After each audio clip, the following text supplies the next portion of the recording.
Welcome to part 2 of the official history of Millwall Football Club. It's been a long journey since life began for the Lions at Morton's Jam Factory back in 1885. And the last 15 years have seen Millwall experience a real roller coaster ride. From the top of the First Division to the brink of bankruptcy. From the New Den to the FA Cup final at Cardiff. From the third tier of English football and back to the Championship. A hat-trick of Wembley appearances ending with a glorious promotion. Millwall fans have every reason to be proud as we celebrate the club's 125th anniversary.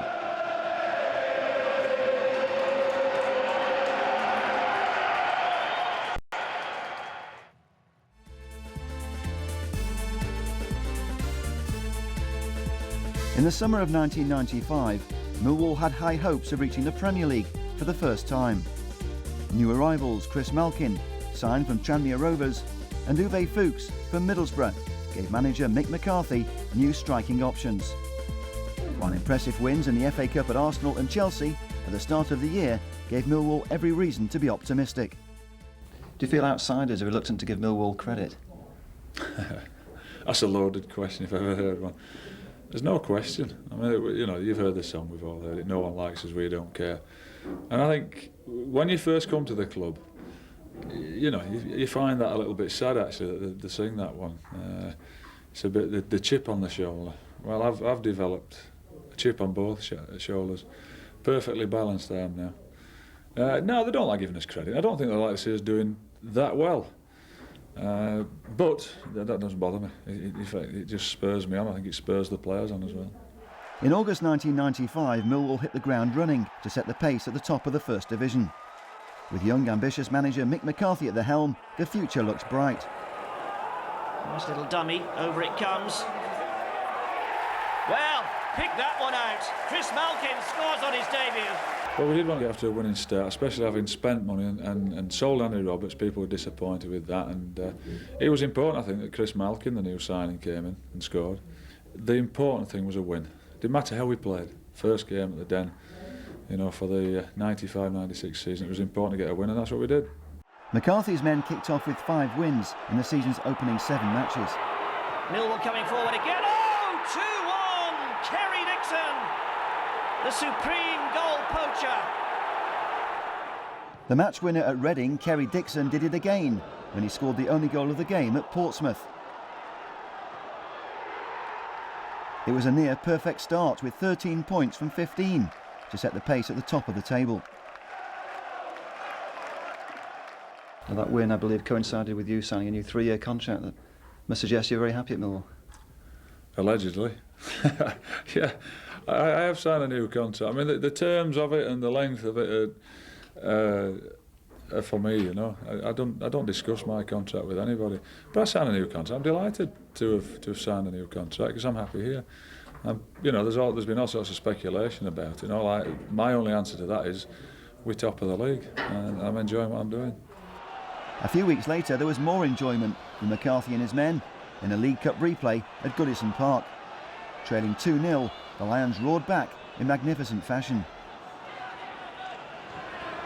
Over it comes, here's Uwe Fuchs, and the chance is still here for Taylor, and a goal. His first ever, and they believe they're back in this game. But Millwall are prone to leave gaps, but through the middle goes Taylor again. He's got to hold off Barrett. He's done well, the substitute again there. Down he goes, and a penalty given for the challenge by Earl Barrett. And remember, it will make it 2-2, and away goals can be so critical in this competition. Ray, 2-2 it is. They've just got to hold on now. Kerry Dixon takes it away into the corner. 1-2 aim at. That's the youngster Taylor, and Taylor, a rasping goal, and that's going to be good enough maybe to carry Millwall through.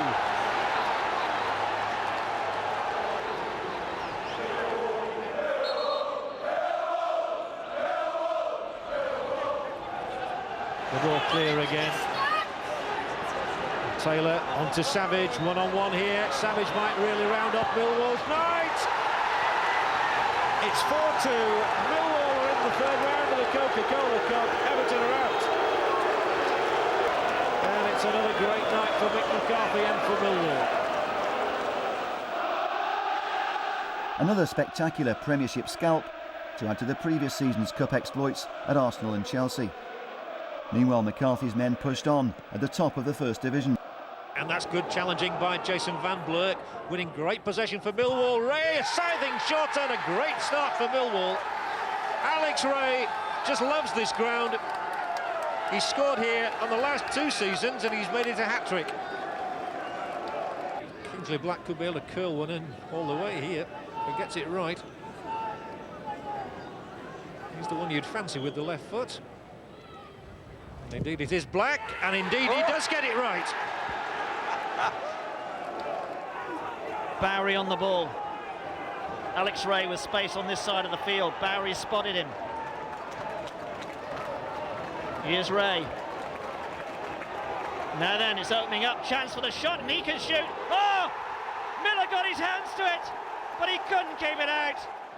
The Lions were unbeaten away from home, and they made it 6 wins from 8 away matches at Selhurst Park. Well, there's Bowery getting the better of Roberts there. Now, what sort of cross can he put in? Malkin's on the end of it! And Millwall go ahead.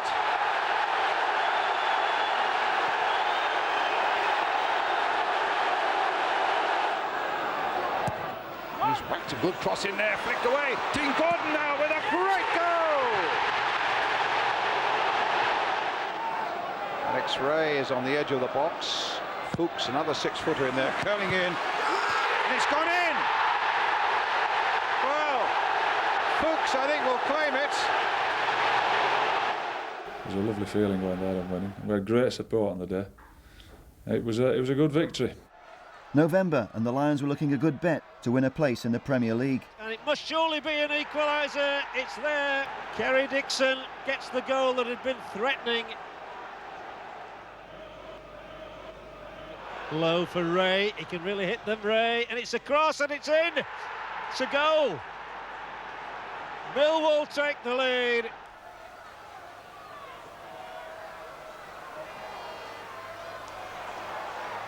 Blurk getting the cross in. Oh, that was a good header. In off the post, is it? No, it is now.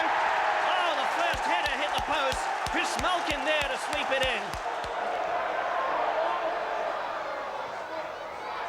It's gone all the way through. Witter! Oh! Tony Witter scores in the 53rd minute. His first goal in 19 games. Millwall still top, and they showed their battling qualities when they staged a late fight back from 2 goals down at Oldham. Thatcher leaves it, Savage whips it in, and that's a flick into the net, and that could cause a big finish. It was Ray who got it. Here's Van Blair. He's got Thatcher outside him. Thatcher it is, who receives the ball. It's a good cross to the far post, and there's the equaliser, a dramatic equaliser. The Millwall fans celebrate, and Chris Malkin has put Millwall level. When you can come back from that sort of deficit 2-0 with 6 minutes to go, you've got to believe all the time that you get back in the game. And I think the players do. There's a great spirit, and it's nice. Obviously, promotion is the goal, but do you feel this is a team that really deserves to be in the Premier League? If we win it, we come second, or we go up by the virtue of the playoffs. And for anybody that's watching this tape, I want to win it first and foremost. But however we achieve it, if we can achieve it, then we'll have deserved it. Simple as that. So is the message to the fans that you'll do your best and hopefully you'll be there next season? Well, if any of the fans or anybody else thinks I'm not doing my best, you know, they've got their head firmly tucked where the sun doesn't shine, I'm afraid. Still top of the table at the beginning of December, it was hard to believe Millwall would be relegated that season. And O'Callaghan's dropped it, and Phillips is in. But the Lions' confidence fell apart with a run of 5 straight defeats. A double from Kevin Phillips, inflicting the season's first league defeat at the Den. Phillips. He's done it again. He's done it again, Kevin Phillips. Speculation McCarthy would succeed Jack Charlton as manager of the Republic of Ireland added to the uncertainty. And Millwall's run without a win carried on for 12 League and Cup matches. Gabbiadini, Knocks it in here, Sturridge turns, Sturridge scores! By the time McCarthy departed for the Irish job, Millwall were down to 9th place. Jimmy Nicholl followed McCarthy into the hot seat and failed to stop the rot. 3 months later, a goalless draw at Portman Road sent Millwall crashing into the 2nd Division. An army of travelling fans, magnificent to the end. Scowcroft on the end of it, and it's back off the post. A win would have saved the Lions, but Nicholl's men never looked like taking the 3 points. Relegated on fewer goals scored after finishing level with Portsmouth. Under Jimmy Nicholl, Millwall had won only 2 of the season's final 12 matches. Things got worse as key men Casey Keller, Ben Thatcher and Alex Ray all departed. Despite the fire sale, financial problems still ended with Millwall sliding into administration in January 1997.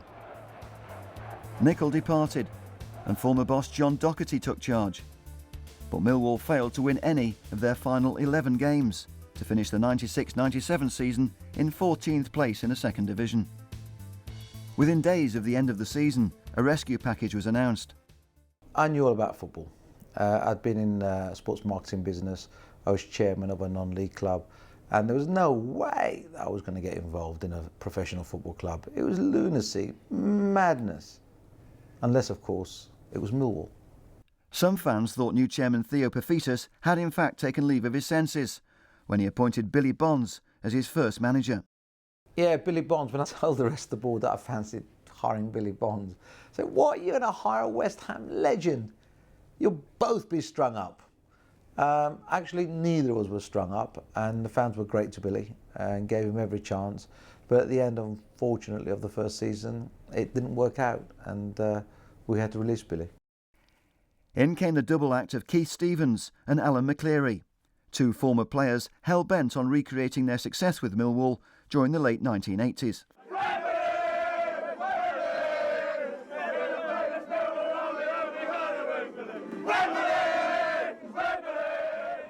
Amazingly, the old boys were destined to guide Millwall to Wembley in their first season in charge. Harris's layback, will Cahill get there? He does manage to get there. Can Harris turn on the edge of the area? Back to Cahill, Cahill feeds Shaw, Shaw onside, 1-0! The youngsters played a big role that season. A new boy, Neil Harris, signed the previous March by Billy Bonds, made a big impact. This one's a low flat one to the near post, Harris! Shaw on the first attempt, then there was Neil Harris. What were your first impressions of Keith Stevens and Alan McCleary? What were they like as managers? Obviously big heroes of the club, weren't they? They were very loud. They left you in no uncertain terms what they expected from you, and if you wasn't doing it, we had an extremely young side. Their basic job was not just to get results on pitch, but bring the players through to learn how to play the Millwall style, how to conduct yourself on and off the pitch. And you had obviously no 2 better characters to do it than Rhino and Macca. They, both Millwall legends in their own right. And fortunately for myself and a lot of other players, Tim Cahill, Stephen Reid, Joe Dolan, Richard Sadlier, to name a few, we owe so much to those 2 guys for forging our careers not just at Millwall but in football and life. Against Brighton, the Lions roared back from 1 down, and goal poacher Neil Harris was on the mark again to start the fight back. Too close to the keeper, that one, but it's in, and it looks like Neil Harris got the final touch.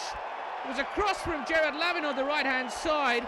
It seemed to be meat and drink for Ormerod, but in the end he made a real dog's breakfast of that one, and Neil Harris brings Millwall level. It's Brighton 1, Millwall 1. Can Harris whip in a cross? Yes, he can. It's cleared away. And that'll fall for Gerard Lavin. Lavin onto his left foot, tries one. All saved from the keeper. No, it isn't! Ormerod just pushes it up into the air, and that's Gerard Lavin's first ever goal in a Millwall shirt. And the Lions have turned it round. It's Brighton 1, Millwall 2 now. Harris is overlapping down the left-hand side. It's a cross in. There's Paul Shaw on the turn, and Shaw just touches it home. Sweet turn there from Paul Shaw. There's Jamie Stewart. Stinks the ball into the box. Neil Harris with a flicked header, and it's in! There's Bobby Barry.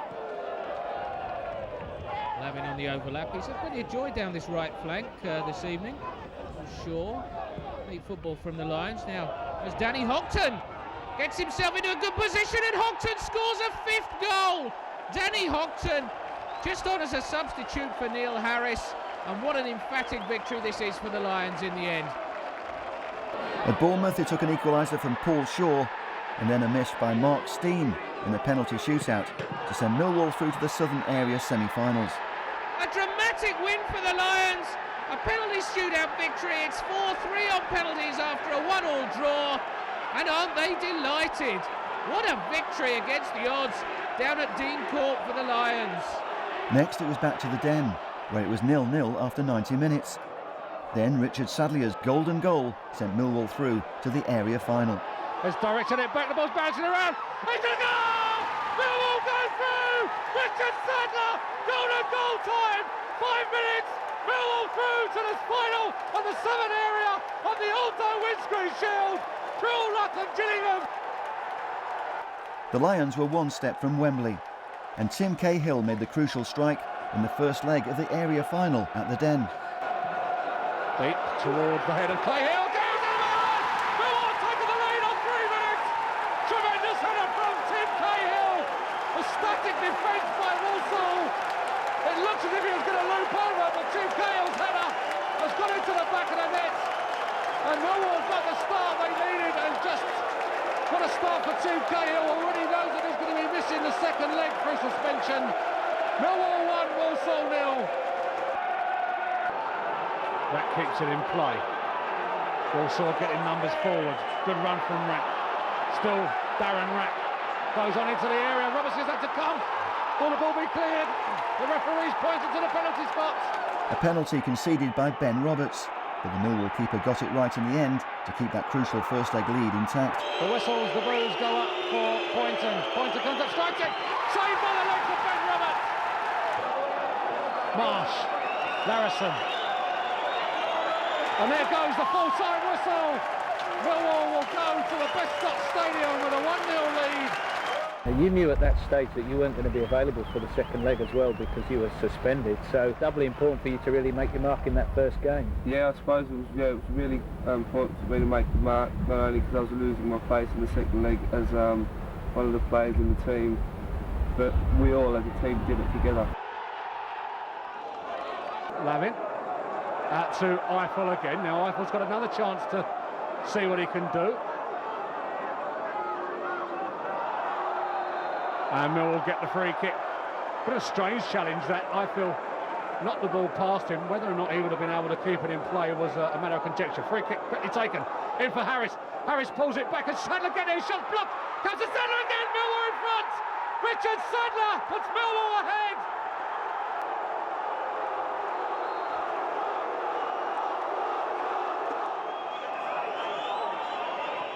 Looks to deliver it into the area.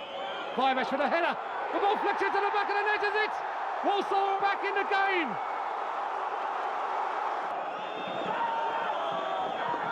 Millwall need to reorganise themselves rather quickly. And there goes the full-time whistle. Millwall are going to Wembley.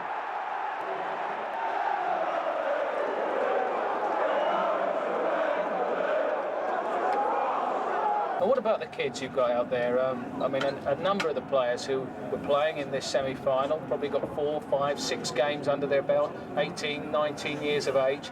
I mean, it really does bode well for the future of the club, doesn't it? Oh yeah, of course it's great for them and that, but it's pleasing for myself and Alan McCleary that we took the chance and took the bottle and stuck them in. And they've showed character left, right and centre over the last season. It's very hard for them at their young age, but they've done really well and all full credit to them. It's a natural progression for us and the lads are learning.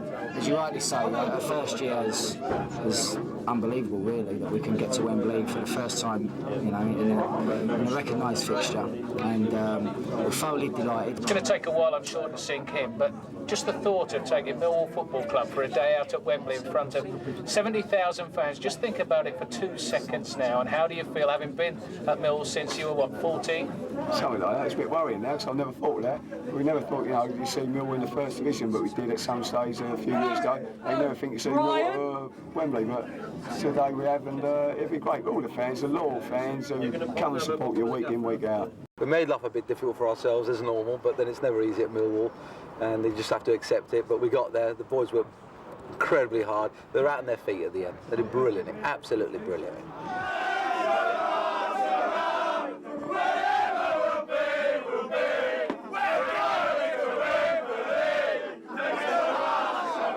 And looking at your time, well, you haven't been at the club for 2 years and you've got us to Wembley.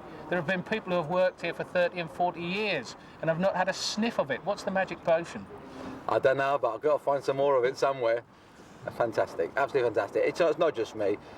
Keith, Macca, Bob Pearson, the rest of the coaching staff, everybody's been involved in this. It's a whole team effort, and that's what's worked. It's not one person anymore. We've got a great team, great bunch of lads, great management, and if we can just keep it all together, keep it rolling, I just see so much more. Well, I hope the chairman doesn't want us to go to Wembley every year, but yeah, it's a great first season. You know, we've got to go there and do something about it, because we haven't won anything, so there's no point just going there for a day out. We want to go there to win the game. It was a pretty incredible season, because not only were these two inexperienced managers learning their trade, but they had the pressure of the Millwall supporters, who are massively demanding on their backs, and the expectations of these two legends were huge.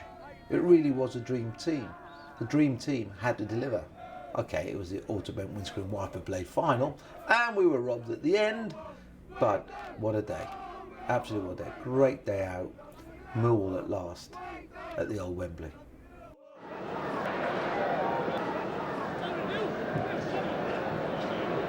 This is Harris, always done very well in a tight situation. And it's every kid's dream to play at Wembley. You know, I've been fortunate since to play there again, but the game itself was horrendous. Probably one of the worst games of football I've played in. But you know, you can't take the occasion away from you. Millwall's only previous appearance at the Twin Towers was a wartime cup final in 1945, which ended in a 2-0 defeat by Chelsea. Sadly, the Lions had lost again, this time 1-0 to Wigan. For the players, the consolation of collecting their runners-up medals from George Best. The rivalry with Wigan continued the following season, when the first of 4 meetings came in August, and Millwall found themselves 3-0 down. This time the Lions staged a remarkable comeback in the final 12 minutes. A patient build-up culminated with Paul Shaw pulling a goal back.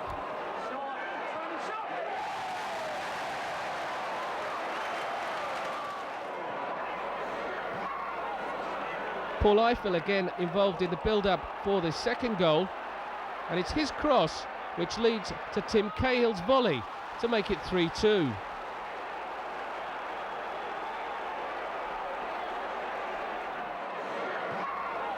Paul Shaw had a hand in the injury time equaliser, upended in the box, and another penalty. Lacking nothing in confidence, Harris steps up to level it up from the spot. A remarkable comeback in the last 12 minutes. It finished Millwall 3, Wigan Athletic 3. It was the season Neil Harris became the first Millwall player since Teddy Sheringham to pass a 20-goal mark. Harris scored 25 times in the league, and it was only his second full season.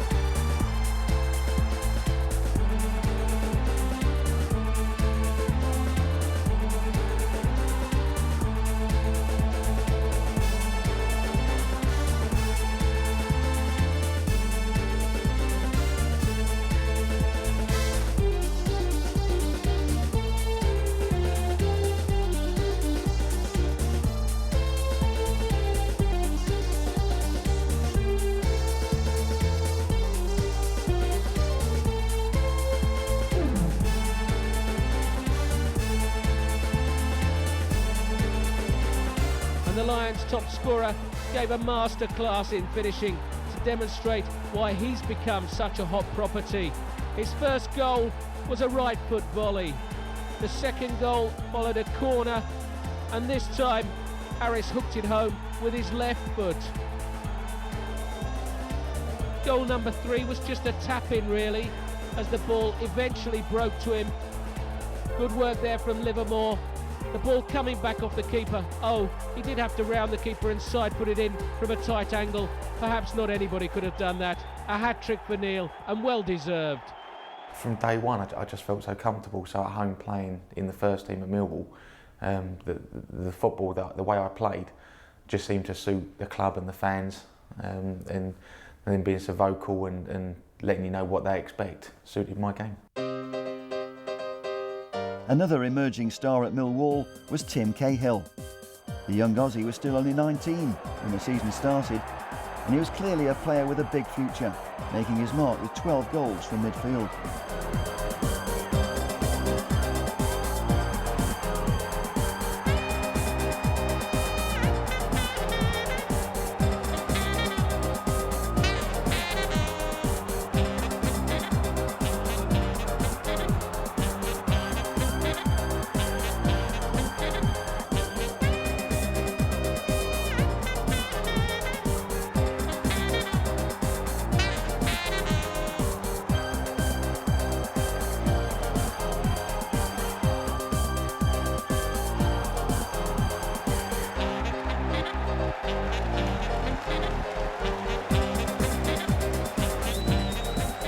Could already have been 4 goals up by the time Tim Cahill got his toe end to this one, beating Ben Roberts, who of course had a spell at the Den last season.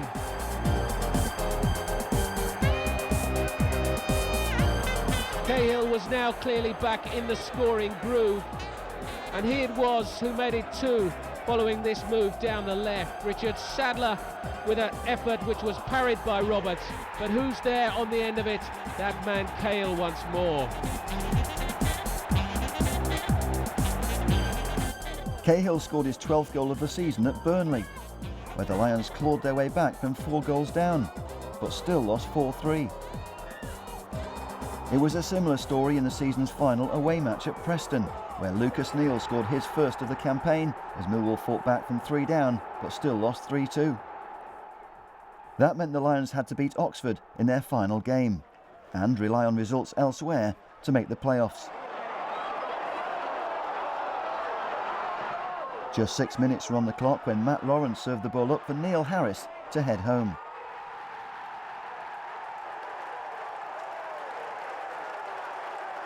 It was the perfect start to a tense afternoon, and it turned out to be the only goal of the game. But it was all the Lions needed. Defeats for Stoke City and Bristol Rovers meant Millwall were in the playoffs.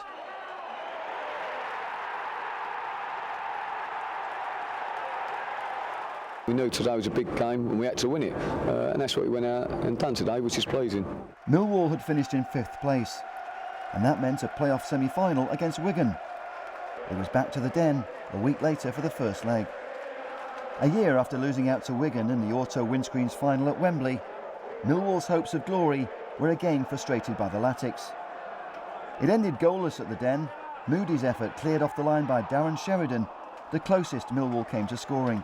Alan McCleary, the man they were all talking about coming into today's game. Neil Harris, 25 goals in 34 matches, but they played him very well, didn't they, Wigan? Yes, they defended well today. A lot of credit goes to Wigan. They set the stall out. We knew the way they were going to play, and I think the game lived up to everything that we expected. We knew it was going to be tight, we knew it was going to be a hard game, and we got exactly that. In the second leg at Wigan, Sheridan's free kick took a cruel deflection off David Livermore, and Millwall's season was over. 4 months later, Stevens and McCleary were out of a job. The end came at Brentford, just 6 league matches into the new campaign. Andy Scott putting the home side in front at the start of the second half. The Lions did rescue a point with a late equaliser by Neil Harris, but it wasn't enough to satisfy expectations.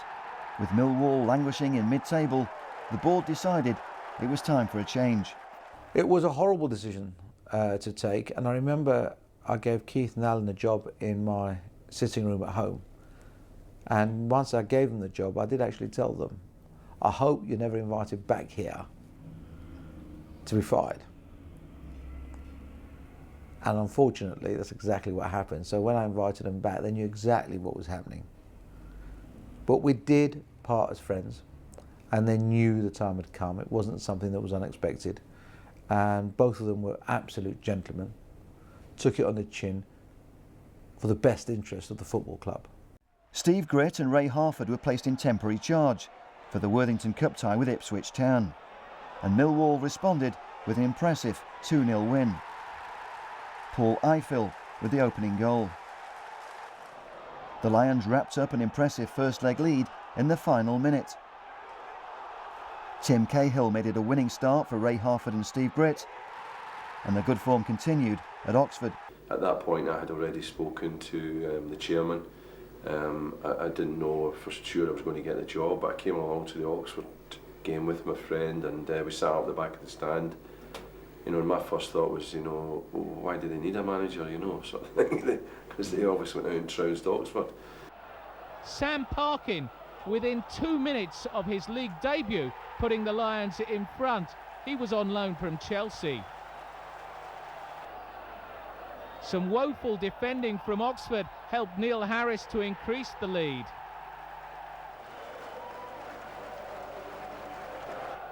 After that, it really was just a question of how many.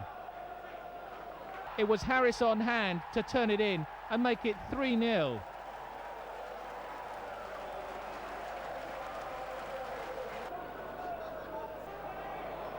Eiffel's cross into the box, and there, completely unmarked, was Parkin to get his second and Millwall's fourth.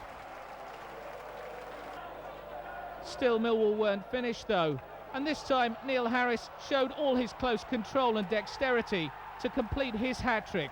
Millwall 5, Oxford United 0.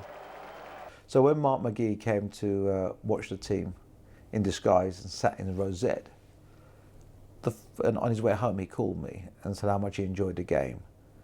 And then of course he asked me the question, why do you need a manager? You got Ray Hartford and Steve Gritt, they're obviously doing a great job, and I certainly wouldn't want to step on their feet. I had to then explain that actually neither of them wanted the job, and if he still wanted the job it was his, but there was conditions and strings attached. He couldn't harm a hair on Ray Hartford, Steve Gritt's or Bob Pearson's head. I wanted to keep the back room together, and that was a condition he took on. The caretaker managers signed off at Ipswich, where the Lions bravely battled against all the odds. Penalty. And Dolan is off. Millwall reduced to 10 men. Ipswich with a penalty. And it's been brilliantly saved by Warner.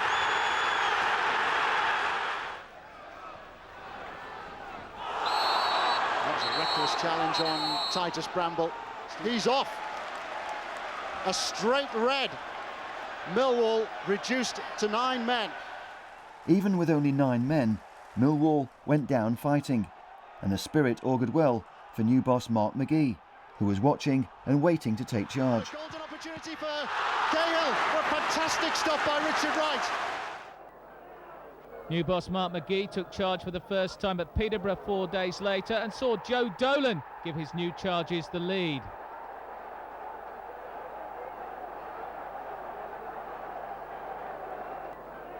Goal of the season contender coming up here. Lucas Neal, recently returned from the Olympics in Australia, produced this stunner. Like when many times when a new manager comes in, there is a fresh impetus, and there certainly was that then when I arrived. Everyone was playing for their places, and everyone obviously is trying to impress the new manager. Because I'd come at a stage where the season already started, I didn't have weeks of pre-season to sort of bed in. So I had to make it clear to the squad immediately that there could be no kind of honeymoon period, if you like, that the day I arrived was the day that we had to start a relationship, that was the day that I had to be allowed to, if I felt like it'd be critical, and that they had to accept it immediately, that that they couldn't sort of get to know each other, you know, that we didn't have time for that. So it had to be instant. And in fairness, I found a bunch of lads who were so open-minded and so willing that there was no problem whatsoever. I mean, I felt very comfortable, you know, after days here, never mind weeks. The perfect start then for the new manager, Timmy Cahill, completing the rout, 4-1 to the Lions, and they were on a roll. The players themselves, Steve Gritt and Ray Harford in particular, helped to keep me informed as to who was who and what character was what and what to expect from different people, so that made it all the easier for me. Neil Harris opened the scoring in McGee's first home match against Bury, and Millwall on their way to a winning start of 3 out of 3 under McGee.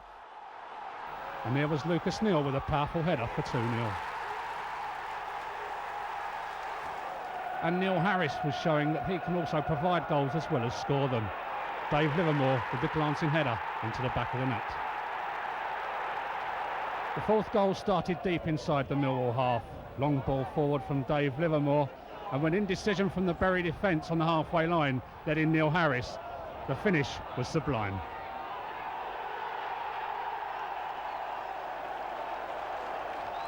What a great goal from a great striker. Millwall were in the top 6 and there to stay, with the new manager destined to take the Lions up as champions at their first attempt. The Lions hit top spot for the first time at Oldham, where Neil Harris turned provider and Tim Cahill claimed the only goal of the game. In December, back-to-back wins at Bournemouth and then Colchester ensured Millwall ended 2000 in pole position. Neil Harris slotted home the winner at Dean Court, and then 3 days later on Boxing Day, Harris hit a hat-trick at Colchester, where he struck the first blow inside 18 minutes. Trickery from Kinney for goal number 2. Just too high for Moody. Harris retrieved it, but he found Moody, and it was 2-0. Goal number 3, and Harris was the provider once more. This time Moody was even closer to stab past Woodman. Richard Sadlier, this time through to Neil Harris. And Woodman just didn't have a strong enough hand to keep that ball out of the back of the net.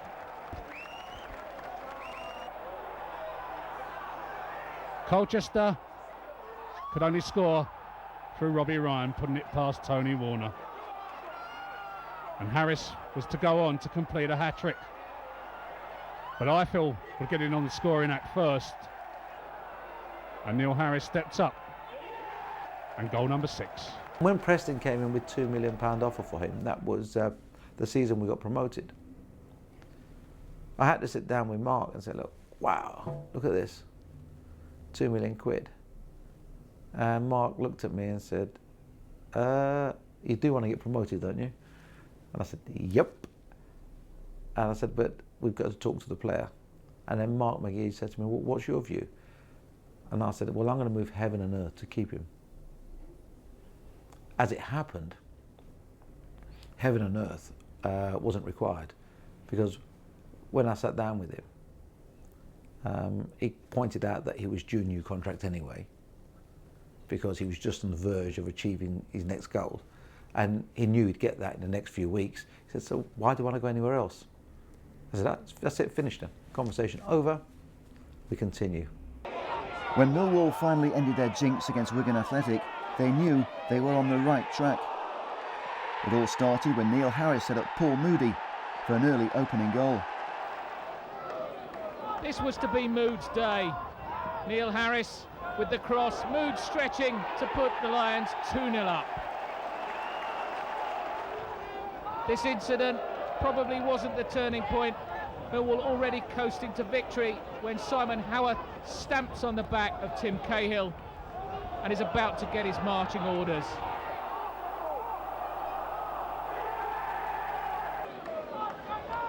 A third goal was to come Millwall's way in the second half.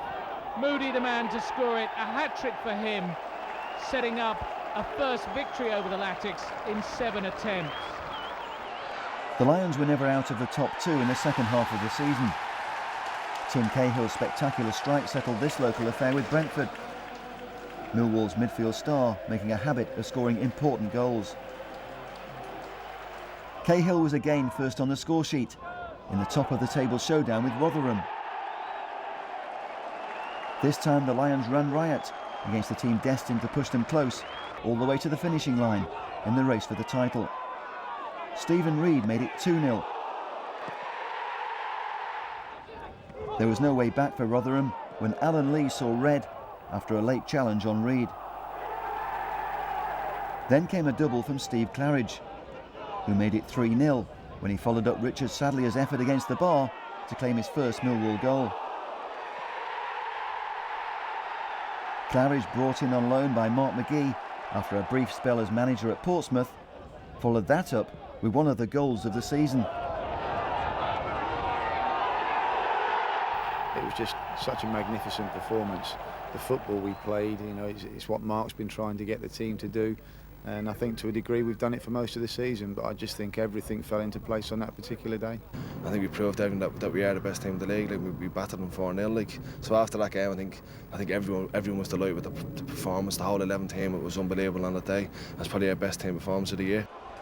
When Millwall won 5-1 at Cambridge, they knew promotion was almost complete.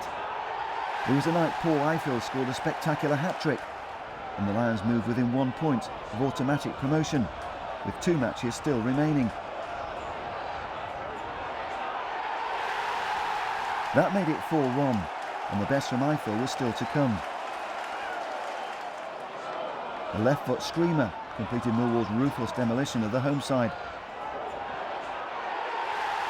The travelling fans celebrated, but the champagne was still on ice. Millwall had to wait until the season's final away game to guarantee promotion. When Craig Falconbridge put the Welshman in front, Mark McGee's men didn't panic. Tim Cahill put the ball in the Wrexham goal, and the Millwall fans were jubilant. And Cahill ran to the bench to celebrate. Elsewhere, Reading's defeat at Colchester confirmed promotion for the top 2, with Millwall in pole position on goal difference.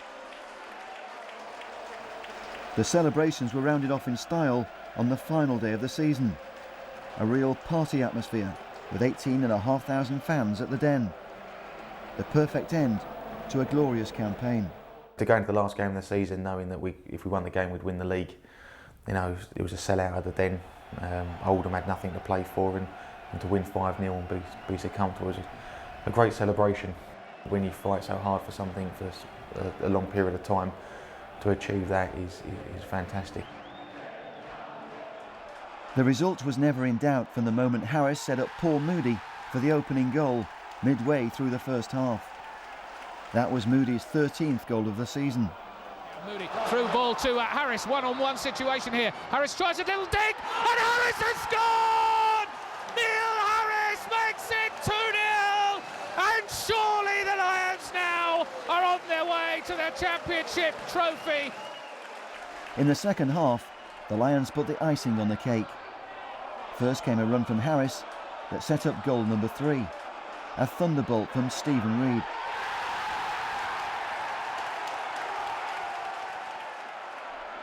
Harris was involved again when Millwall made it 4-0, this time setting up Moody for his second goal of the afternoon. And there was still time for Harris to claim his 28th goal of the season and a share of the Golden Boot.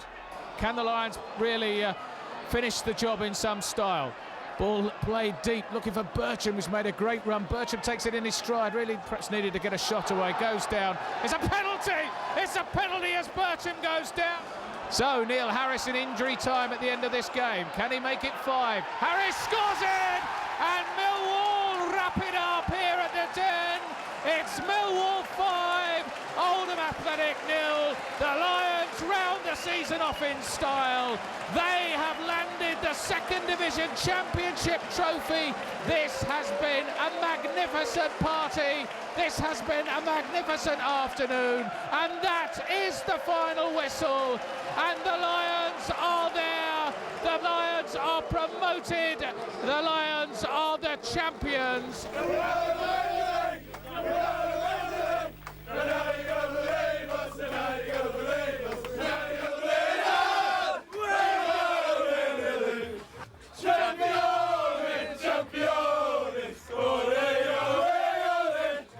How tempted were you to move on at that point? I wasn't tempted at all. They said that clubs were interested, but as long as I was happy and learning and that Millwall could match my ambition as a club to what I wanted as a player, to play as high a level as possible, I had no reason to want to leave. I was very happy, very settled, had a great bunch of lads, great team spirit, and I was doing what I enjoy more than anything in life, and that was scoring goals. So Neil Harris was staying and Millwall were champions of the second division. It was time to celebrate.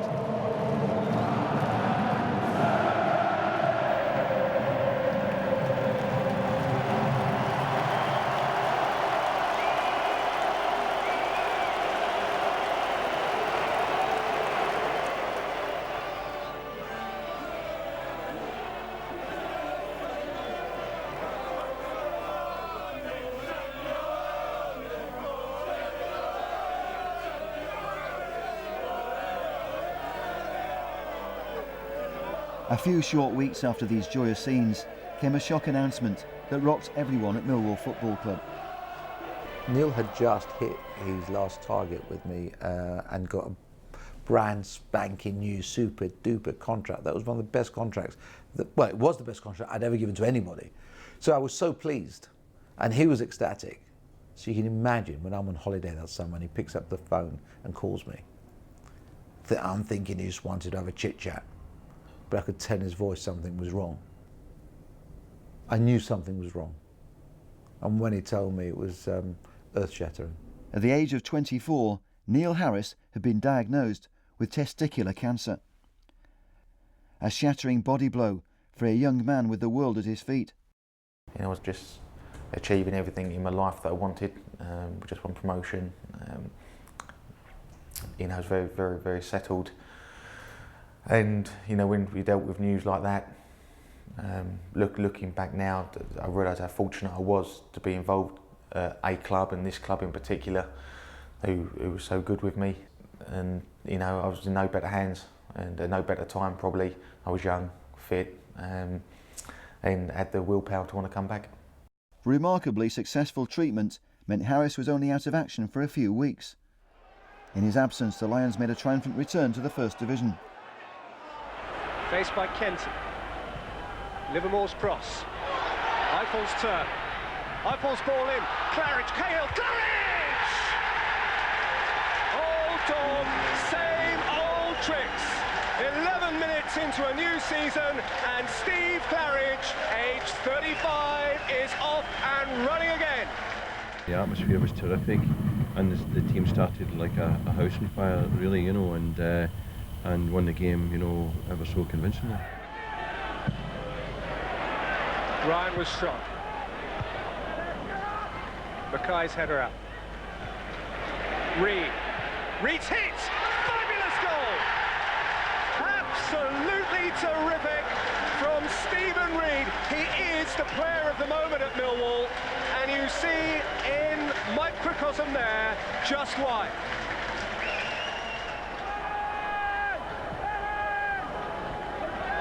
Reed got away from Russell and let fly again.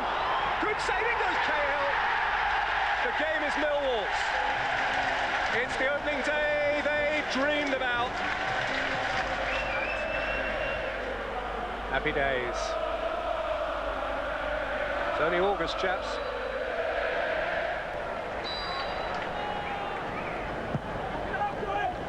Livermore has found Lucas Neal.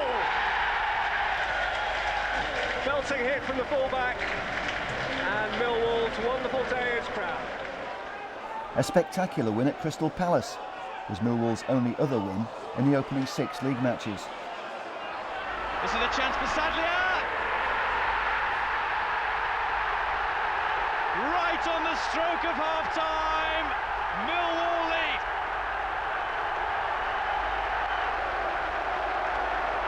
Richard Sadlier's second goal of the season brings joy to the travelling Millwall fans on Derby Day. Slipped it in towards now the cut who leap. Cahill got up highest. Then it's poked in and it's Claridge. He scores against Palace again. Ryan. Harris lets it bounce. Popovic in a tangle with Clark. Steve Claridge has poked it in. and that has sealed it for Millwall. Claridge scored another double in the home match with Barnsley. His first put Millwall level, after the Lions had trailed 1-0 at half-time.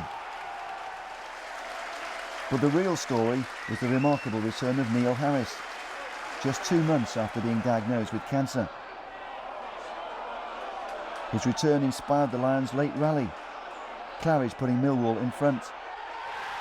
Then Tim Cahill ensured Harris celebrated a winning return. I just wanted to get back on that pitch. I wanted to get back scoring goals. I wanted to show everybody that it was still me. It was still Neil Harris, and I wanted to be Neil Harris, the footballer, not the cancer victim. And I didn't want sympathy or pity. I wanted to get back and just be myself again. Then I rushed back too soon. Had another little layoff, but really come back round about Christmas time. I felt like I was really getting back to form and fitness. By Christmas, Mark McGee's men were challenging for a place in the playoffs, and on Boxing Day, Steve Claridge was once again a hero against Crystal Palace. Steve, of course, had a spell at Selhurst Park earlier in his career, and he always seems to manage to score against them. Sean Dyche's free kick setting up Richard Sadlier for the second. Instant control and a perfect finish.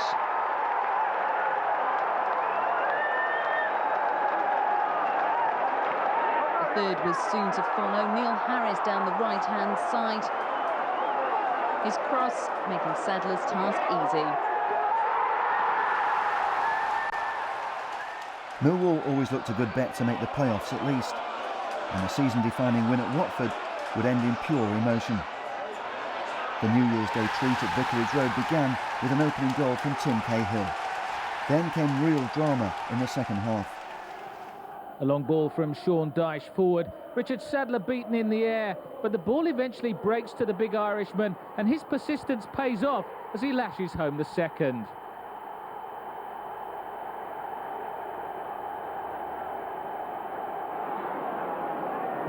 Matt Lawrence's ball down the right-hand side allows Stephen Reid to run through unchallenged.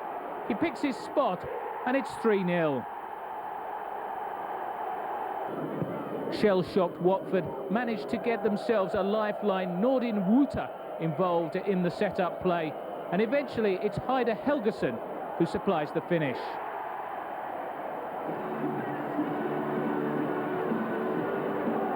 The introduction of Neil Harris late on was the cue for the pièce de résistance.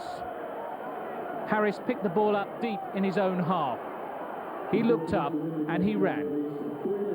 And he ran, and he ran. He saw the whites of the goalkeeper's eyes and produced a sublime finish to round off an epic display from his team.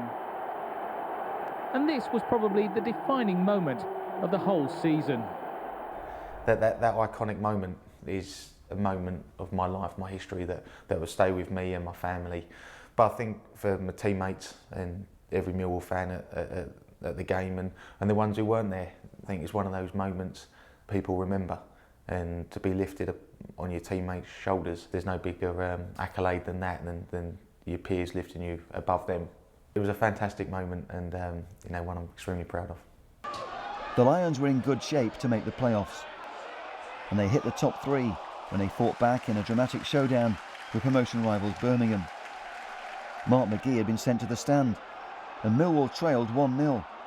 Two-footed challenge, was it, by Woodhouse on Lawrence? Certainly the Millwall players are angry with the recently arrived Birmingham player. It's a red for Woodhouse, who's only been on the pitch a few seconds. And we believe that Bruce has also been sent off. Now, is this unique? Two managers have been sent off in the same match. So 3 sendings off effectively tonight. 1 on the pitch, double substitution. Kinney, who's just come on, takes this free kick, and it's in! Dyche with a goal for Millwall against the 10 men! And Mark McGee is certainly cheered up now! The Lions still had hopes of automatic promotion, and those hopes soared again when they completed the double over West Brom. Top of the table clash against West Bromwich Albion, and Tim Cahill with his 13th goal of the season on the 10th minute put the Lions in front. Neil Clement stepped up, and another brilliant save from Tony Warner. He enjoyed that one. I think he has become a very good keeper, but what excites me about Tony as well is that I think he's still, as goalkeepers go, young, and I think he's only going to get better and better. Meanwhile, the loan signing of Dion Dublin from Aston Villa on transfer deadline day gave the Lions an extra boost. And it didn't take long for the former England striker to make an impression.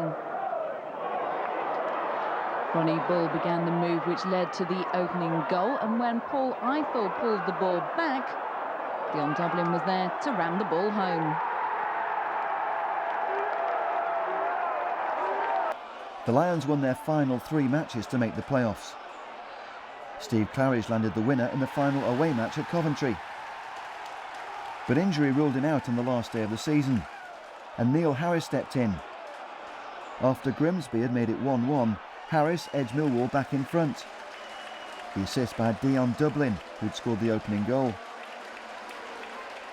A long throw from Stephen Reid set up goal number 3, and Harris was on the mark again.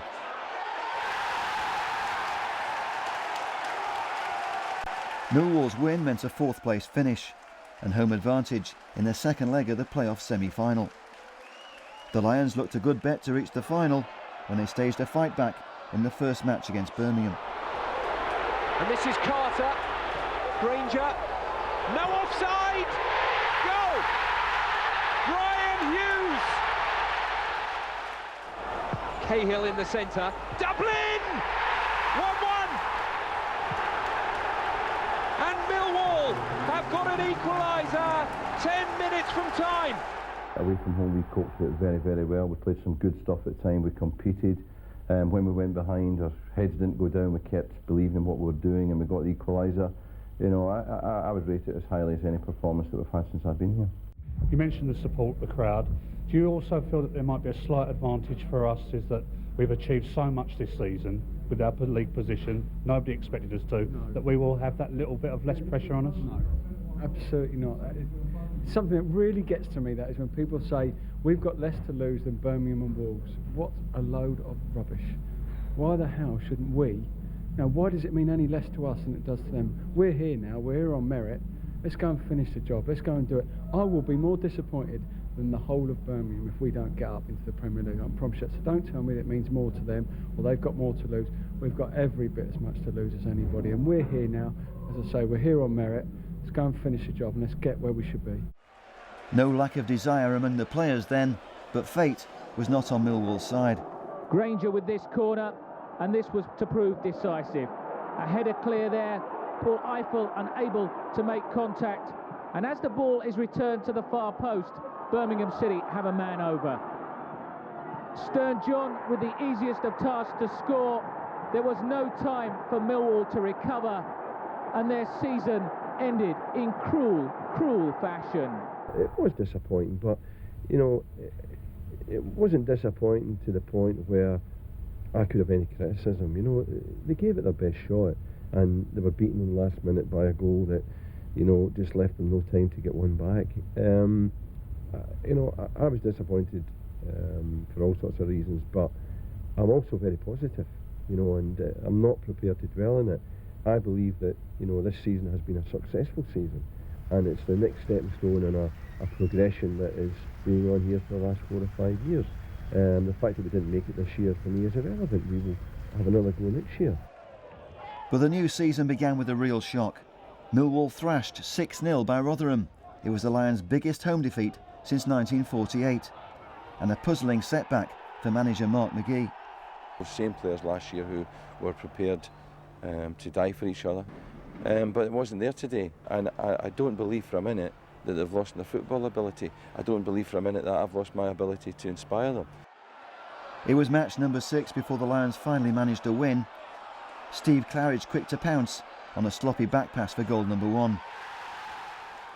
In the second half, Claridge was the hero again. David Livermore, released by Paul Eiffel's crossfield pass, delivered a teasing cross for Tim Cahill to volley. And there was Claridge to wrap up the points. No, we've put in some half-decent performances, but I think it's a case really of, like I say, just really getting that first win, getting a couple of points on the board and then building from there.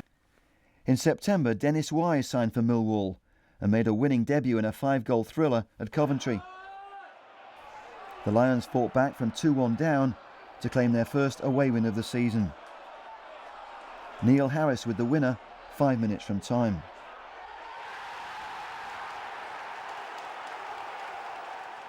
Wise finally got on the scoresheet himself for the first time in a Millwall shirt when he scored the opening goal in a 3-0 demolition of Derby County. It was a crucial win for the Lions, who started the day just 1 point off the relegation places. It was nice to get a result, and especially 3-0 was even better. I just hit it across goal and it sneaked in the corner, which was nice. And it was nice to get my first goal, and it was nice that we won at home, you know. It was a massive game, and we was glad it was Derby was coming, so a big team, big club. And it was a game that the fans and the players could really be up for. And we knew if we'd lost the day, we're sort of getting sucked into it a little bit. It was a win that gave Millwall much-needed breathing space as they attempted to move away from the bottom of the table. Meanwhile, the most dramatic game of the season came against Wise's former club, Leicester City. No away fans at the Den for this much-hyped game against Leicester City. And the silence was evident after just 42 seconds when Matt Heath converted Muzzy Izzet's free kick. Certainly not the start the Lions had been looking for. 2 minutes later and Jordan Stewart broke down the left-hand side, firing a low-angle shot past Warner. 2-0 down with just 3 minutes on the clock. Time for a tactical rethink on the Millwall bench. But anyone who thought this game was dead and buried after 240 seconds couldn't have been more wrong. First came the sending off. Fox's striker Brian Dean had already been booked for a challenge on Matt Lawrence. This foul on Dennis Wise came some 30 seconds later. So now facing 10 men, Mark McGee brought on Stephen Reid for Robbie Ryan, his first league appearance of the season. And it turned out to be a superb move.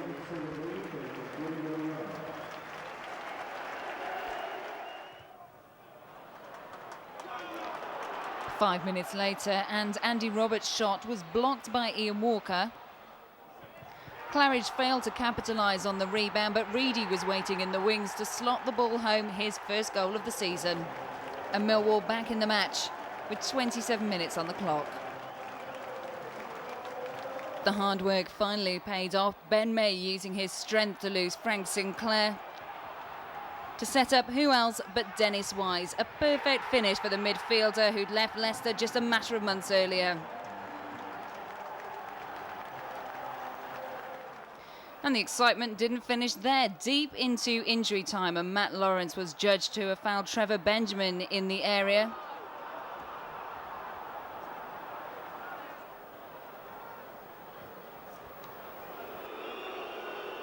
But Muzzy Izzet and the rest of the Leicester team hadn't reckoned on Tony Warner. What a fantastic game that was. Just for punters, for people, and the actual game as well, it was fantastic. It had everything. Tony was magnificent at the end. What a fantastic save. And I think I'm going to buy him a bottle of champagne or something tonight, because he deserves it after that. It was even more pleasing for myself, because it was the most satisfying goal I could ever have scored in my entire career, and it was nice. It was a season hampered by injuries, as the Lions failed to emulate the success of their two previous campaigns under Mark McGee. But on their day, Millwall still looked impressive. Steve Claridge opened the scoring in this 4-0 thrashing of Watford. Robbie Ryan made it 2-0 with his second goal in successive home matches. And then came two of the best goals of the season. Into the second half, and it's still one-way traffic as Paul Eiffel works his way down the right and feeds the hard-working Kevin Braniff. Braniff's pullback finds Eiffel again. Watch this skill here. That was a piece of genius from Eiffel. 3-0.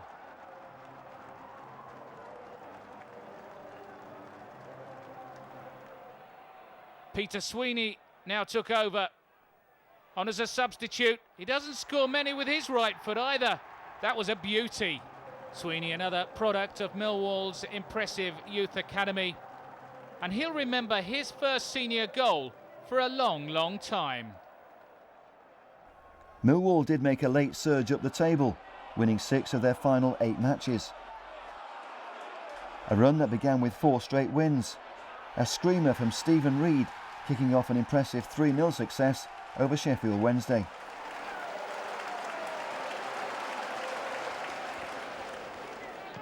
Millwall were to increase their lead shortly before the break. Free kick quickly taken by Harris. Reid was in once more to score with the rebound.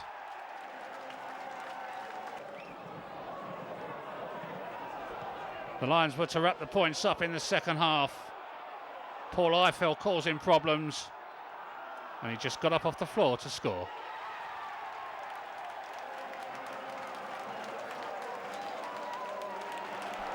That was followed by a 1-0 win at Bradford. Neil Harris claiming all 3 points in the final minute. And then came one of the best displays of the season against Stoke City. McCammon has taken a good position and picked the ball up on the edge of the box. He switches it in. Harris first time.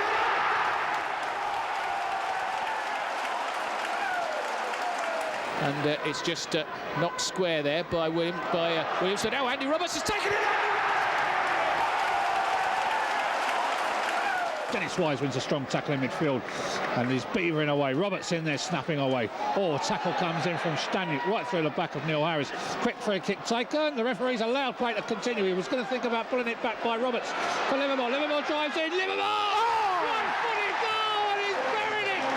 Millwall 3, Stoke City 0. Dave Livermore on his right foot and everybody's going over to the corner because I don't think they can quite believe that Dave Livermore has scored from his right foot. Tim Cahill made his first appearance at the Den after 7 months out injured when he came off the bench against Crystal Palace. And he settled a derby thriller with the late winner that made it 3-2 to Millwall. When you scored the goal, you had the shirt off and you rushed over to the bench. Were you looking for the doc and for the physio, or were you just going to run in whatever direction sort of it came to you? It's something that I definitely wanted to do, but I just didn't think I'd be scoring today. But no one picked me up, and I just thought, yeah, it's mine. It just goes to show hard work and perseverance from all the lads. Great result, and even though we're not there in the playoffs, we're not giving up. Cahill was on the score sheet again 5 days later, with Millwall's second goal at Nottingham Forest. Then Neil Harris secured a point when he levelled the match at 3-3 with a super strike 3 minutes from time. In the season's final match, Cahill made it 3 goals in 3 games as the Lions beat Coventry 2-0 to finish up in 9th place. It was a strong end to the season that augured well for the following campaign, but no one expected what was to follow. Goals from Dennis Wise and Tim Cahill made it a winning start to the new campaign. Cahill's effort completing a 2-0 win against Wigan. The problem was Millwall failed to carry on, where they left off in May, and time was running out for Mark McGee. The end came at home to Preston. Paul McKenna scored the only goal of the game. It was the Lions' first home defeat of the season in the league, and Millwall was still in 8th position. But this was the end of Mark McGee's reign as manager. As a chairman, you've got to make some very, very difficult decisions. And you've got to make decisions for the best interest of the football club. Not your mates, people you like. I'd already parted company with 2 of my heroes in Keith and Alan. It was over. He knew it was over. So in some ways, it was an easy decision. Initially in temporary charge, Dennis Wise stepped up to become player manager. And in came Ray Wilkins as Wise's number 2.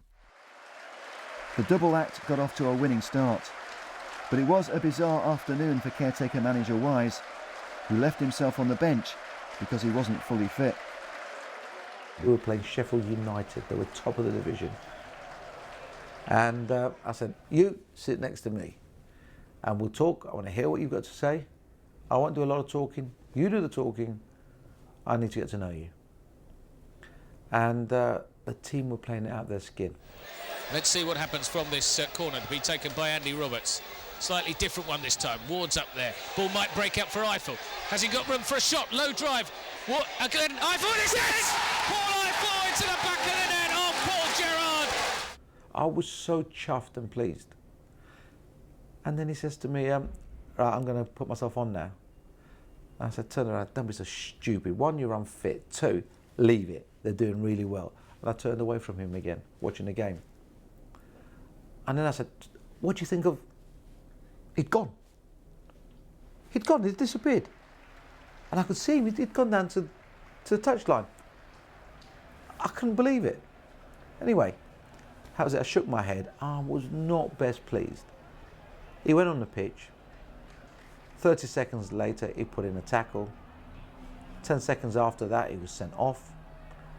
25 seconds after that, he was sitting next to me. And I refused to talk to him. After about 5 minutes, he chipped in with a comment. And it was as if nothing had happened. We're down to 10 men. The manager's been on, sent off and back. And as if nothing had happened.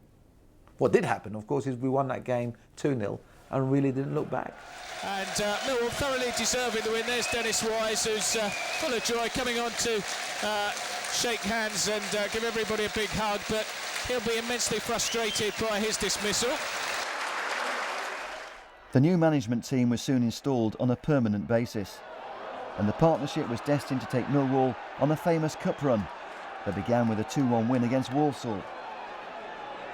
After fighting back from 1-0 down, Wise served up the winner for Tim Cahill. And the Lions were on their way. A 2-0 win at non-league Telford followed in round 4, and then came a solitary strike by Danny Dichio that sent Millwall into the quarter-finals.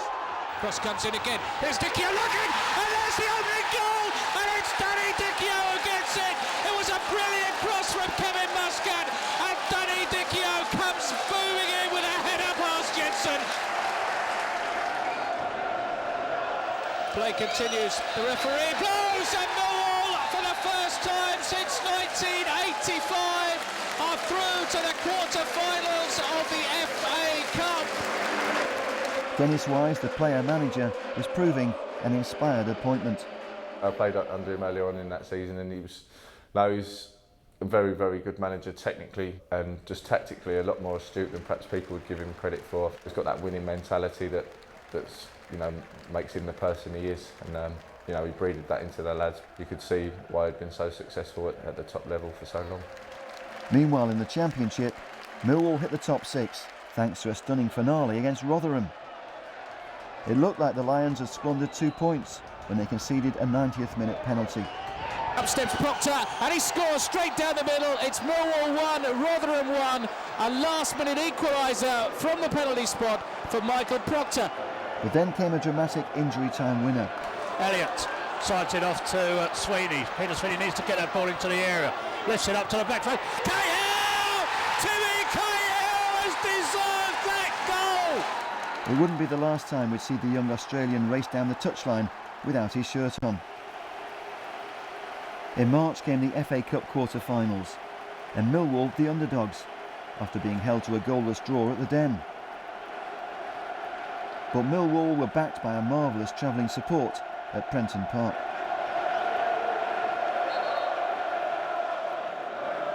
Robbie Ryan with a free kick for Millwall. Helped on by Eiffel and by Dichio. Half chance here for Millwall. First goal goes to the visitors. It's slotted beautifully by Tim Cahill. In Millwall's first meaningful attack, and it's the travelling support who celebrate here. Cahill's opening goal came inside the opening 12 minutes. It was a whirlwind start, and 5 minutes later it was 2-0. Cahill the scorer. Nice ball forward, nice layoff. Beautiful move. What a special goal by Millwall. It's Neil Harris. They lead 2-0 here. And Tranmere were left like statues watching the build-up. The reply from Tranmere came just before half-time. It's Hume. He's done well. Half chance. Yes! Gary Jones puts Tranmere back in the hunt here. Dennis Wise will know he can't relax. After the drama of the first half, it was goalless in the second, and that meant Millwall were in the FA Cup semi-finals. An historic achievement beyond everyone's wildest dreams. The lads haven't really realised what they've actually done, you know, and I've been fortunate enough to play in FA Cup finals, and none of them have, and it's massive, and I think it hit them in the morning. It ain't quite hit some of them at the moment, and it's a great feat what they've done, and it's fantastic. They work extremely hard for each other, and also we've got quite a lot of talent in there as well, which helps. And they just got to keep it going. I think it's fantastic for the club, fantastic for Theo, because it's something that he's wanted for a long, long time, and for the players, and obviously it's great for me and Ray as well. Being the semi-final of the FA Cup beyond my wildest dreams when I joined here nearly 7 years ago. You know, we're still in there with a great shout for the playoffs as well. And, you know, for a club our size with our attendances and everything else, it's just an absolutely tremendous achievement by the players. In the race to join the Premier League, Millwall fell short of the playoffs. But the highlight of the Championship campaign was a right hammering for the neighbours from Upton Park. The Lions missed 2 penalties, but were still too good for the Hammers. There's Cahill. Cahill nods it down to Eiffel. Eiffel gets it down and brings it over to this left-hand side, facing Repka. Whips across in there. Anybody going to reach? It's an own goal! Christian Daly puts it into the back of his own net. It was a lovely curling cross in there from Paul Eiffel. At the start of the second half, Tim Cahill made it 2-0. A great ball in by half-time sub Nicky Chadwick. Can he deliver a decent ball into the area? He sweeps one into the back post. Cahill! Cahill! Tim Cahill has come round the back post, and Nick Chadwick has made an instant impact. 3 minutes later, West Ham were back in the match, and Marlon Harewood made his penalty count. Then came the best goal of the match, and a second from Tim Cahill. Cahill with a volley, yes, number 3 for Millwall. A left foot volley into the top corner from Tim Cahill. It's Millwall 3, West Ham United 1, and 2 goals in the first 10 minutes of this second half by Tim Cahill. The final act came 10 minutes from time, when Nicky Chadwick completed Millwall's biggest win of the season. Comes off the head of Daly, and Nick Chadwick does well, gets it out to Cahill, and then it's played forward, and Chadwick will chase that. The ball will pick up a bit of pace, and now here's Chadwick with a chance. He's there, and Nicky Chadwick makes it 4 to Millwall, and he goes to the fans away to our right-hand side. Well, it was another ball which got caught in the wind and created all sorts of havoc in the heart of the West Ham defence, and Nicky Chadwick kept his cool.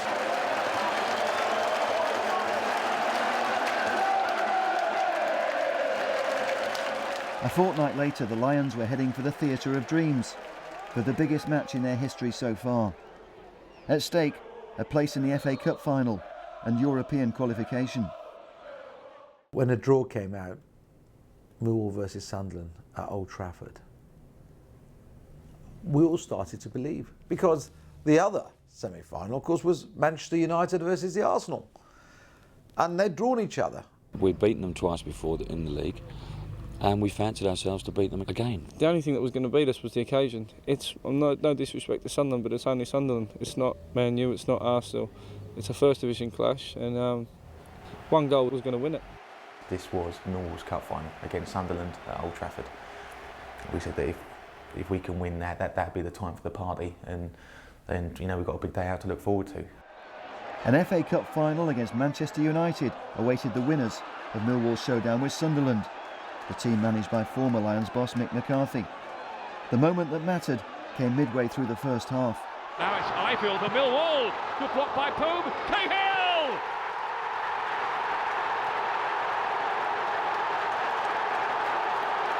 So often a talisman for Millwall, and he's done it again. What a week for him, his international debut for Australia. And now a goal for Millwall in the FA Cup semi-final. Sutton got caught out at the back. Eiffel almost took advantage. Boom with that initial save, but then on the follow-up, it's Tim Cahill. And he was very, very cool then in front of goal. make it some 20 seconds or so to go. And they are preparing for one big party. The agony of it all, if you are following the team in red and white. The ecstasy awaits those who support the team in blue. And they've done it! They have done it! The most unlikely of fairy stories, Millwall are through to the FA Cup final. What odds, I wonder, would you have had on that at the start of the season? This, make no mistake, is a fantastic achievement. It's true they haven't had to beat any Premiership teams to get to this stage, but all the same, they've been tough matches en route. And now the biggest one of all awaits them in the final against Manchester United. Written off early on in the season, Millwall, they have come back with a vengeance under Dennis Wise and Ray Wilkins. Millwall are heading for Cardiff, winners in this FA Cup semi-final over Sunderland by 1-0.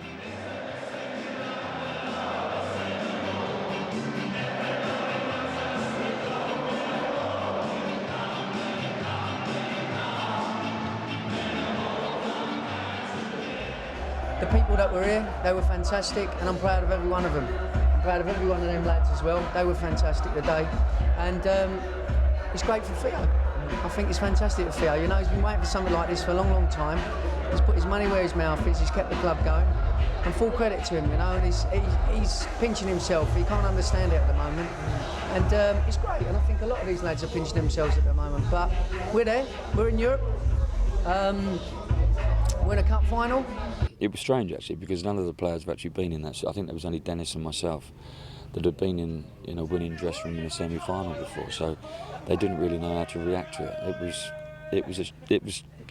It was a difficult situation for them. They didn't really know how to take it or what to do, where to put the champagne. Fortunately, we managed to get a couple of cold bottles in the fridge that we could actually drink. The warm ones got sprayed about it, but it was good fun.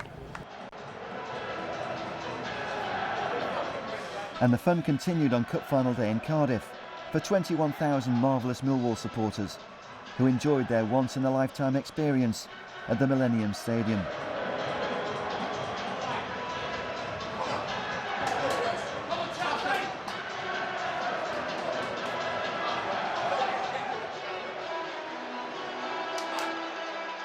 We really, really couldn't lose. Win or lose, we're in Europe. No one expected us to win. We did, by the way. Even though we had suspensions, we had injuries, we still fancied an upset. Millwall fans said to me they never dreamt in their lifetime they'd see Millwall play in a cup final. Absolutely fantastic for the club, for the individuals, you know, for the supporters to have a semi-final at Old Trafford and then to play in an FA Cup final. Bragging rights in the area was theirs for a while, and you know, I was extremely honoured to have been part of that. While the Millwall fans outsung their Manchester rivals, the players did their best against a United side packed with some of the world's biggest stars. Andy Marshall pulled off a superb save to keep out Roy Keane.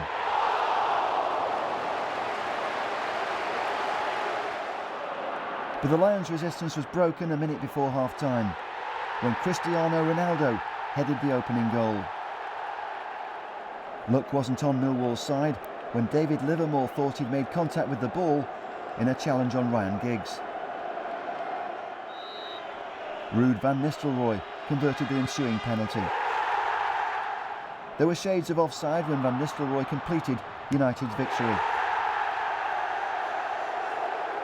But this was a proud achievement by the Lions, and Dennis Wise rightly got a great reception from the fans as he made way for Curtis Weston, the teenager setting a new record as the youngest player to appear in an FA Cup final at 17 years and 119 days. I thought, why not? He can replace me and let him have a taste of it and see what he thinks. Yeah, I don't think the game was going to change too much after that. And with the UEFA Cup coming up, I'm sure you'd like to see some of the 21,400 who were making such a great noise at the Millennium Stadium, perhaps buying the season tickets in the summer and back on a regular basis. That's what we want, yeah. I think it'd be very nice if we could fill Millwall's ground every week. Hungarian side Ferencvaros were drawn to play at the Den in the UEFA Cup first leg, and Millwall made a great start. Wise tries one. Yes! Dennis Wise has put Millwall ahead.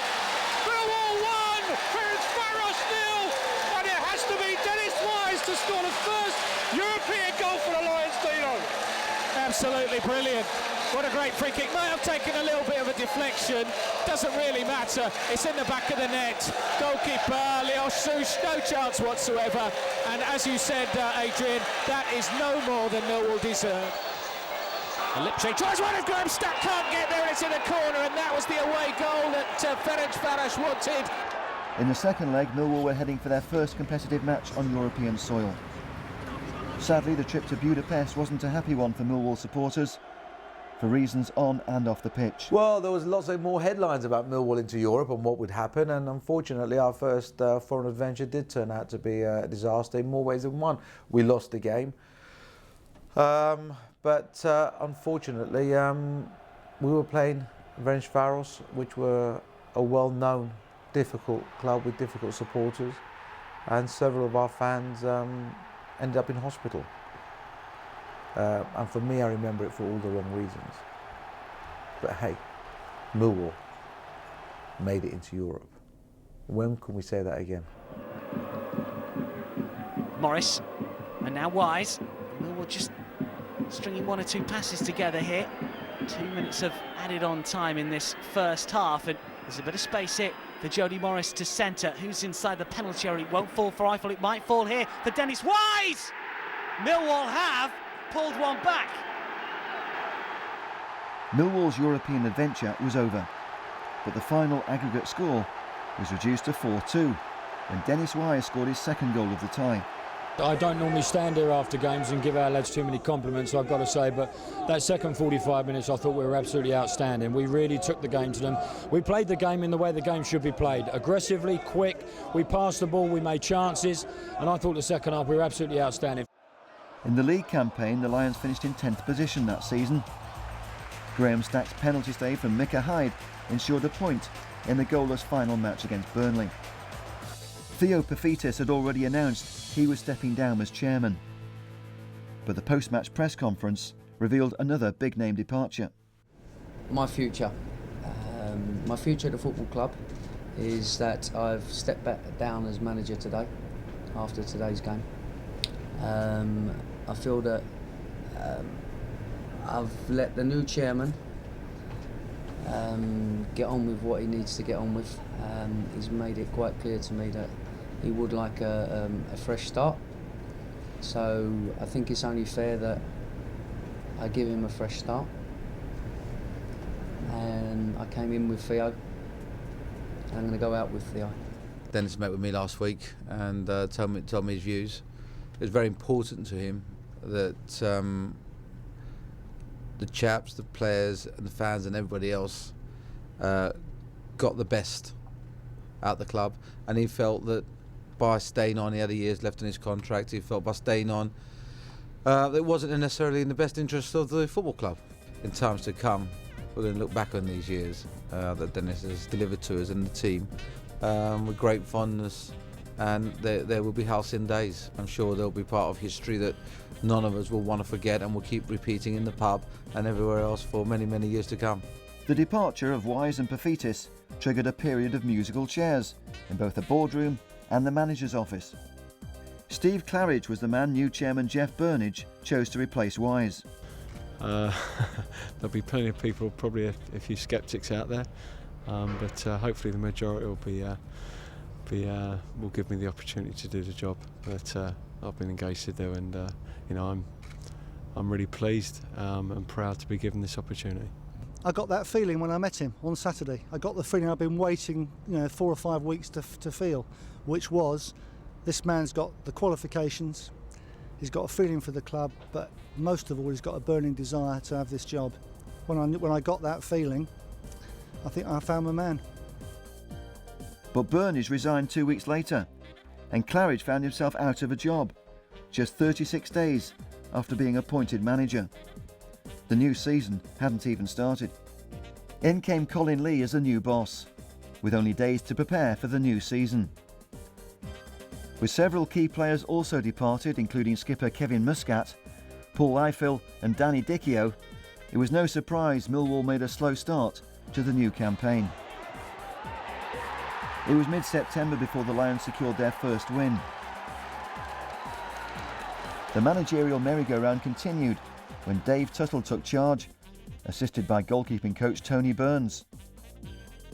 2 wins over the festive period invited a glimmer of optimism, but that was short-lived.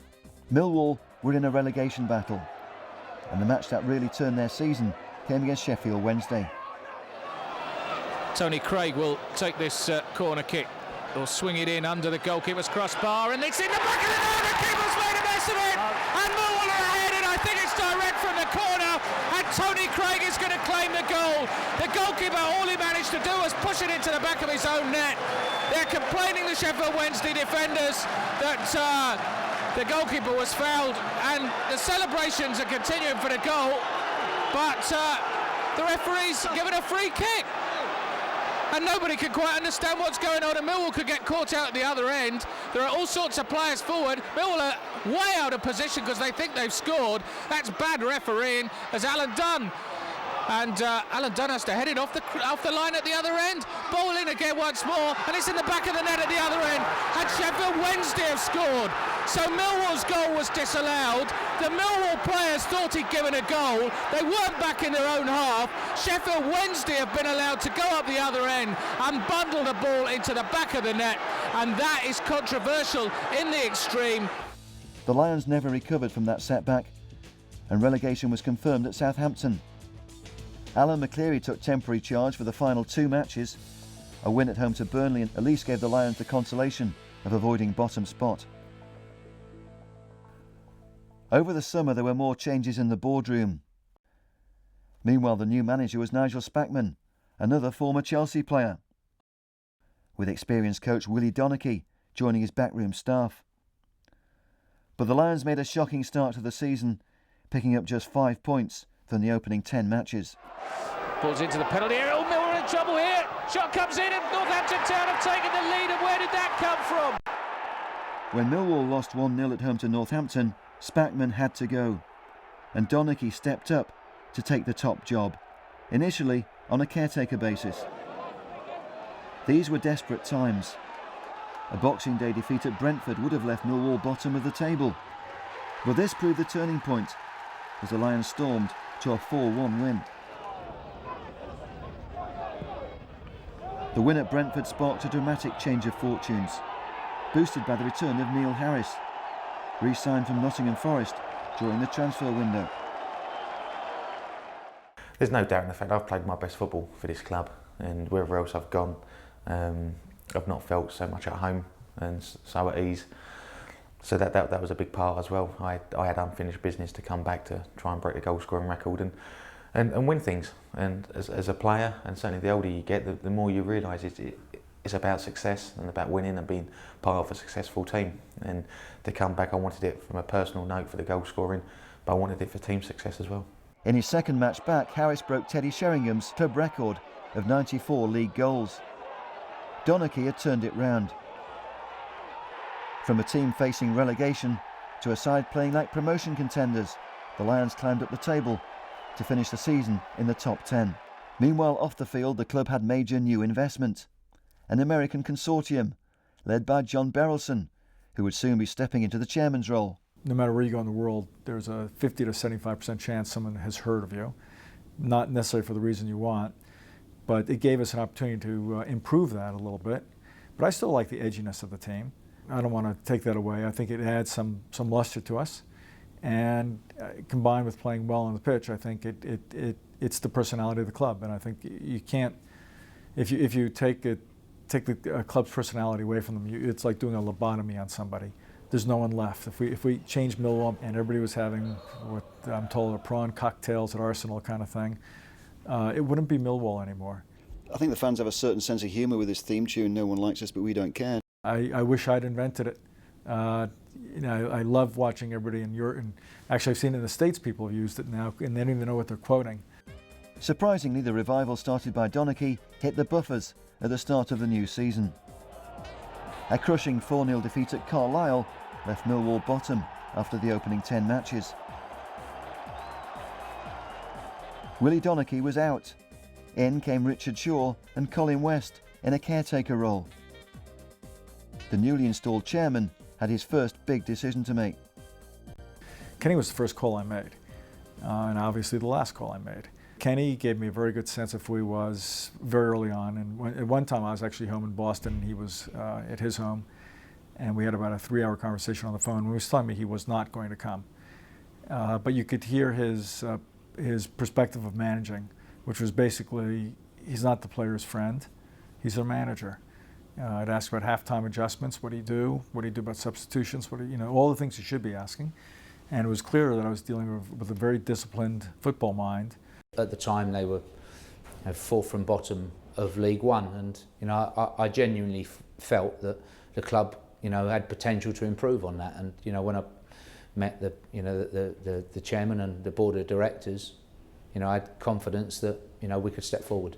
One thing I know, I remember this day, he said, frankly, as it relates to personnel, his job is to improve every position every day if he can.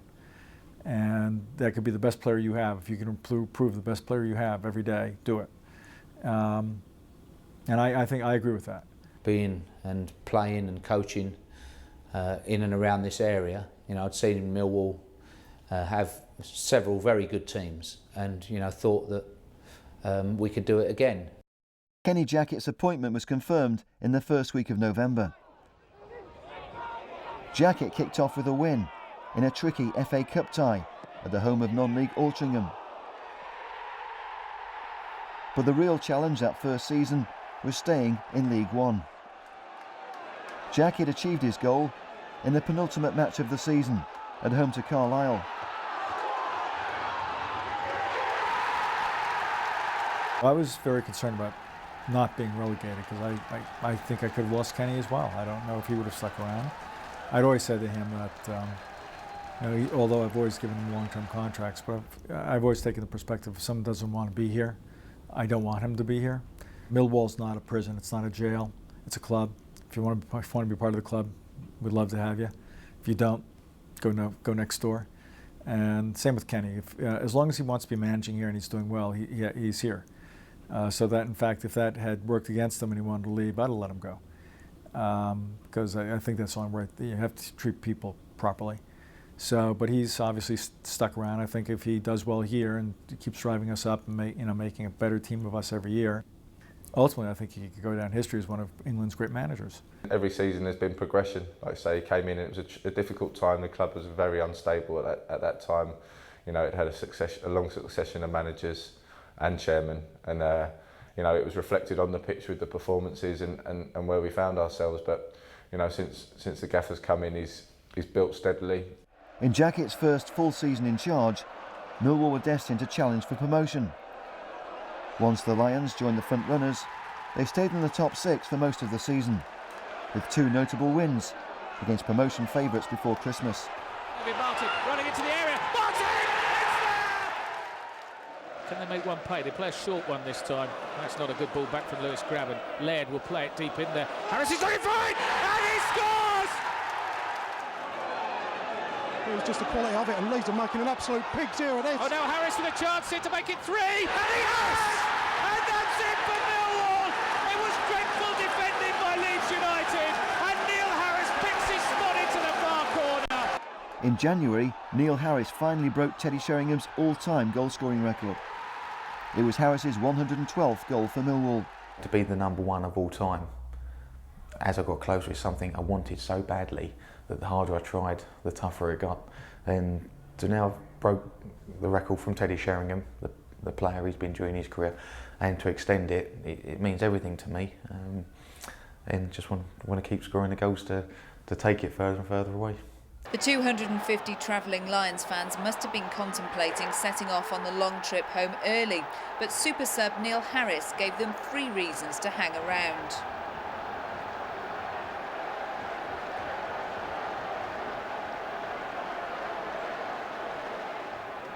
After curling home a sublime free kick, Chopper soon got in on the act again, cutting inside to slot home the equaliser.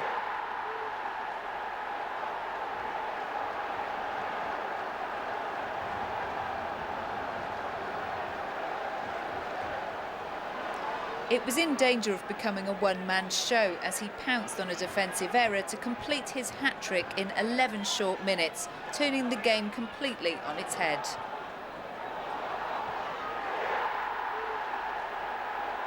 A record 6 away wins on the spin confirmed Millwall's promotion challenge. When Millwall's push for automatic promotion faded, 5th place meant a playoff semi-final showdown with Leeds. Neil Harris gave the Lions a priceless first leg winner. Here's Alexander, he's only got Harris up. There are 4 defenders back, ball into the box, looking for Neil Harris. Right break for Harris now, he can sort his feet out. And Neil Harris puts Millwall in front. Great work by Gary Alexander. And Neil Harris got the ball under control and eventually drills it into the bottom corner.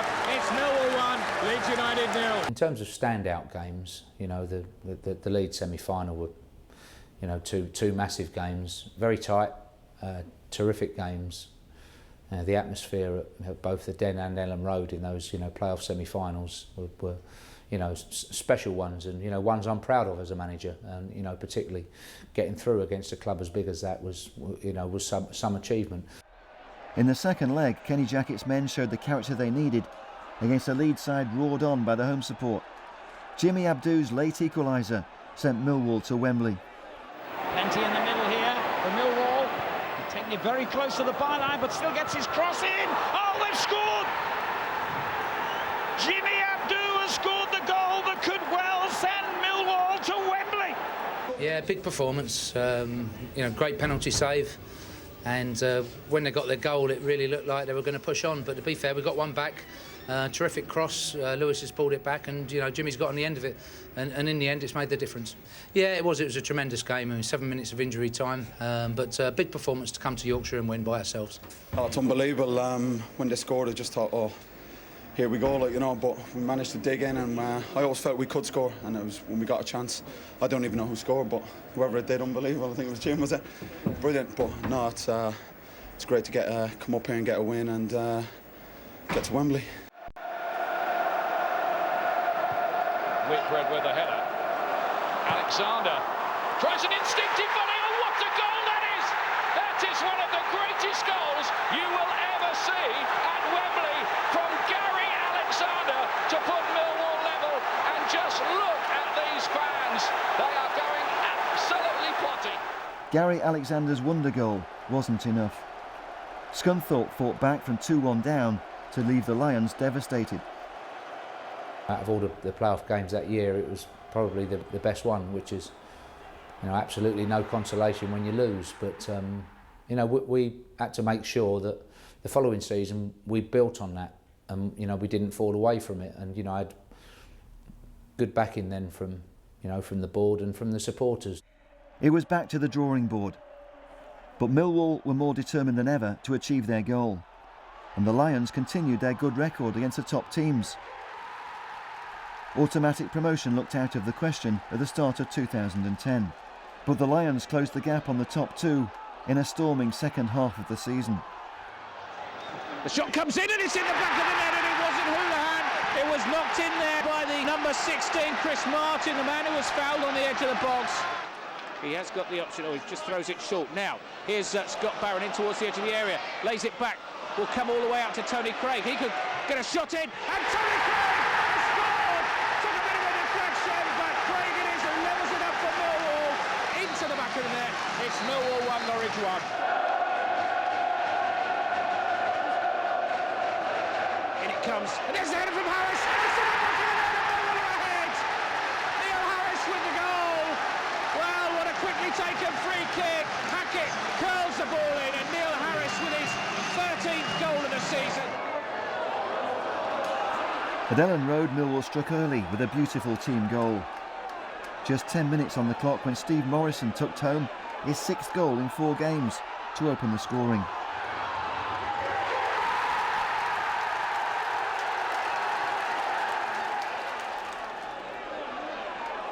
When Sean Batt's late strike completed the double over the Yorkshire club, the gap behind second-place Leeds was down to a single point. The Lions had been 20 points adrift. Still, Millwall couldn't quite make it automatically, so it was back to the playoffs. And then the atmosphere at the Den for the second game was fantastic. The best single atmosphere that I've experienced since I've been at Millwall, and it was great to cap that off with a victory.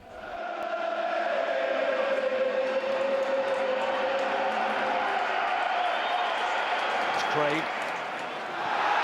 Harris looking for the free kick, but it's fallen here for Schofield to pull it across. Morrison!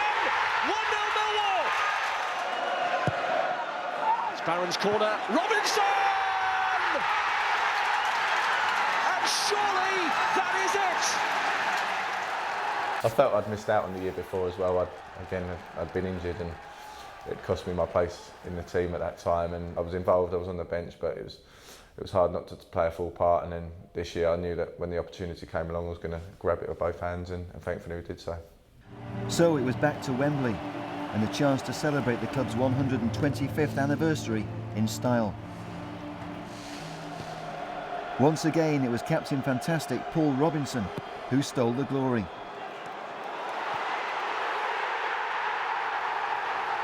And how about being a goal-scoring hero? Yeah, goal scoring is a bonus. Obviously, being a defender it was a bonus, but the biggest thing for me on that day was to be picking up that trophy, no matter how, and to score the goal and do it as well was a fantastic feeling, and one I'll treasure forever. There was a real confidence about the squad.